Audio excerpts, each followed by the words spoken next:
Assalamualaikum warahmatullahi wabarakatuh. Salam, Om Swastiastu, Namo Buddhaya, salam kebajikan. Halo, selamat pagi semuanya. Semoga kita semua selalu dalam keadaan baik dan sehat.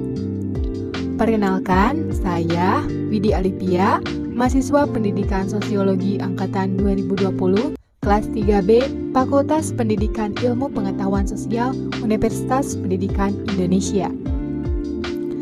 Baik teman-teman semua, di sini saya akan sharing atau berbagi pengetahuan dari hasil analisa saya tentang kekuatan dan kelemahan masyarakat multikultur Indonesia dengan tujuan untuk memenuhi salah satu tugas mata kuliah pendidikan multikultural yang diampu oleh Bapak Profesor Dr. Haji Bunyamin MPD MA serta Bapak Supriyono MPD. Seperti yang kita ketahui bahwa Indonesia merupakan bangsa majemuk yang terdiri dari berbagai suku bangsa, ras, adat istiadat, budaya, dan agama. Masyarakat Indonesia yang dikenal sebagai masyarakat multikultural karena dilatar belakangi oleh agama dan budaya yang beragam. Nah, hal tersebut tadi merupakan faktor utama yang mendorong adanya multikultural di Indonesia. Nah, kemudian apa itu multikultural?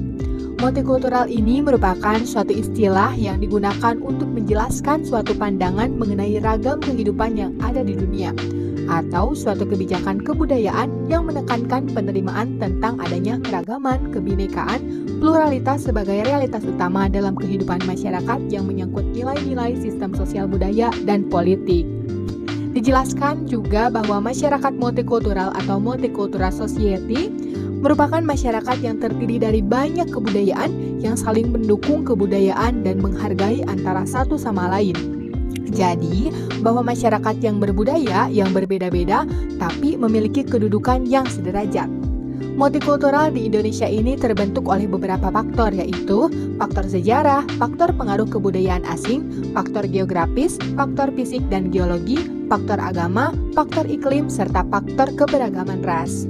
Dijelaskan juga menurut salah satu tokoh yaitu J.S. Purnibal bahwa masyarakat multikultural merupakan masyarakat yang terdiri dari dua atau lebih kelompok atau komunitas yang secara kultural dan ekonomi terfragmentasi dan memiliki struktur kelembagaan yang berbeda antara satu sama lain. Nah teman-teman, tadi sudah dijelaskan mengenai multikultural. Multikultural ini juga memiliki kekuatan dan kelemahan bagi masyarakat multikultur di Indonesia. Mari kita bahas mengenai kekuatan dari multikultural masyarakat Indonesia. Adanya masyarakat yang majemuk dengan segala perbedaannya membuat negara kita, Indonesia, menjadi sebuah negara yang kaya akan budaya. Nah, hal ini bisa menjadi kekuatan di antaranya. Yang pertama ada mempunyai rasa bangga sekaligus rasa ikut saling memiliki.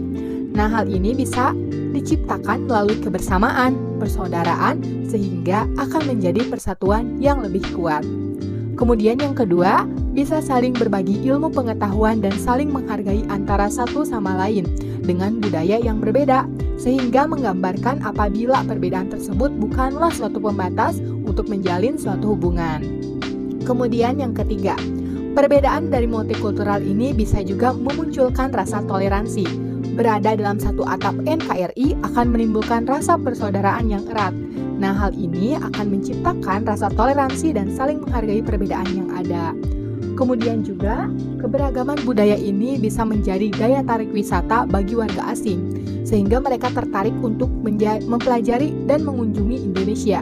Nah, hal ini secara tidak langsung dapat menambah devisa negara dan juga meningkatkan pendapatan daerah serta penduduk lokal tersebut. Nah, hal-hal tadi yang saya sampaikan merupakan suatu kekuatan dari adanya multikultural bagi masyarakat Indonesia. Namun multikultural juga memiliki kelemahan loh teman-teman. Nah, saya akan menyebutkan kelemahan multikultural bagi masyarakat Indonesia. Di antaranya yang pertama, adanya konflik sosial karena perbedaan pendapat. Nah, sehingga bisa menimbulkan gerakan separatisme oleh suatu kelompok etnik tertentu. Kemudian juga bisa terjadinya kesenjangan sosial. Lalu dominasi suatu kelompok yang lebih dominan. Nah, hal ini juga biasanya memicu konflik antar etnis yang berkepanjangan dan juga bisa mengancam keutuhan NKRI. Lalu tidak adanya rasa saling percaya sehingga bisa menurunkan sikap toleransi dan juga bisa munculnya sikap etnosentrisme atau suatu pandangan yang terpangkal pada masyarakat dan kebudayaannya sendiri. Namun dia memandang dan meremehkan masyarakat atau kebudayaan lainnya. Lalu juga bisa menimbulkan sikap fanatisme dan ekstrim. Nah, fanatisme atau fanatik ini merupakan suatu keyakinan yang kuat terhadap agama atau kebudayaan kelompoknya sendiri atau kelompok lain. Nah, jadi dia juga menyepelekan atau bahkan tidak toleran terhadap kelompok atau kebudayaan lainnya. Nah teman-teman, hal yang tadi saya sampaikan merupakan kelemahan dari multikultural yang ada di masyarakat Indonesia, yang dimana dapat mengakibatkan ketidakharmonisan bahkan perpecahan bangsa dan negara. Paparan yang tadi saya sampaikan tentu saja kita jadi mengetahui bahwa multikultural ini bisa menjadi suatu kekuatan, namun juga bisa menjadi suatu kelemahan bagi negara kita.